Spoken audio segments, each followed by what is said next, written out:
So apparently Nintendo Switch 2 third-party games are not doing so well. And that's not only game key cards, apparently digital third-party games on the Switch 2 aren't doing so well either. And that makes me wonder, there were 3.5 million Nintendo Switch 2s sold, and there are more than 3 million PC handhelds out there. And for the past 3 to 4 years, PC handheld variants like the Steam Deck, ROG Ally, Legion Go, MSI Claw, and all of these other PC handhelds have been becoming more and more popular. And it makes me wonder if people that purchased the Nintendo Switch 2 would prefer to get their third-party games on something a little more powerful. Even though the Nintendo Switch 2 seems to be powerful enough to handle games like Hitman World of Assassination, Cyberpunk 2077, and other games that are on their way like Borderlands 4, another reason why these third-party games could be struggling is because of backwards compatibility with previous Nintendo Switch titles. Now, everybody knows that most games are available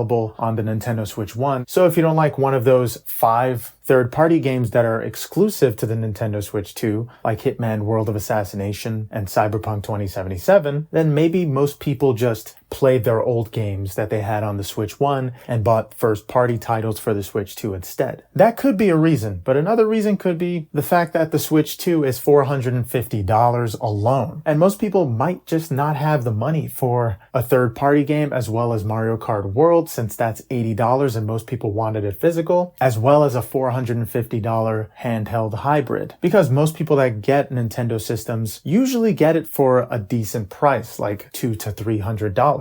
So to have these third-party options from day one, and with the Switch being so expensive, might be a factor, but I'm thinking that it's because most people have Hitman World of Assassination on their PC handheld, console, or even desktops, since there are more than 3 million PC handhelds out there in party titles. And that might be the case here. If they are reportedly struggling, then that's a lot different than only handheld hybrid that was available to play those games on the go. But now we have so many options to us, even available at stores like Target and Best Buy, like the MSI Claw, Legion Go, and ROG Ally. There are a lot more options and a lot of people that got those options during the time when the Switch Pro was supposed to release, but now we have the Nintendo Switch 2, or some people are referring to it like IGN as the Nintendo Switch Pro. And honestly, the Nintendo Switch Pro should have came out 4 years ago. A lot of people were asking for it for 8 years, but Nintendo is always slightly cheap when it comes to giving people the hardware that they actually want at the time. And maybe when it comes to third-party games, the Nintendo Switch 2 is just a little too late. Maybe a lot of those people that really wanted to play games like Hitman World of Assassination on the go have already got that opportunity with all of these other handhelds in the mainstream market. You can walk into Best Buy and buy something more powerful than a Nintendo Switch 2 and get games like Cyberpunk and Hitman for the fraction of the price on Steam or any other platform on PC, and most likely play that with ease, especially since the Legion Go S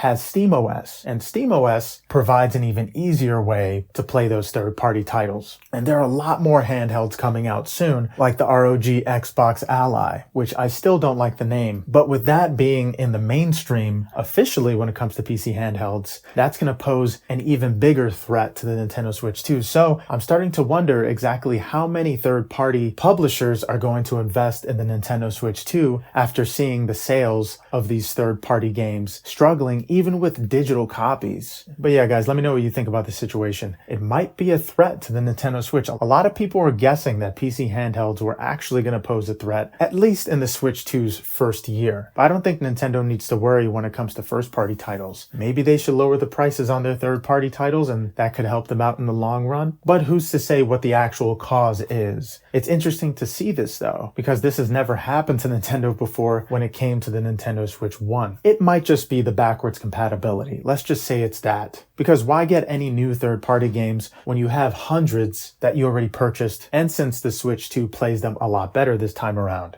Yeah, guys, thank you so much for watching. I hope you enjoyed the video. Later.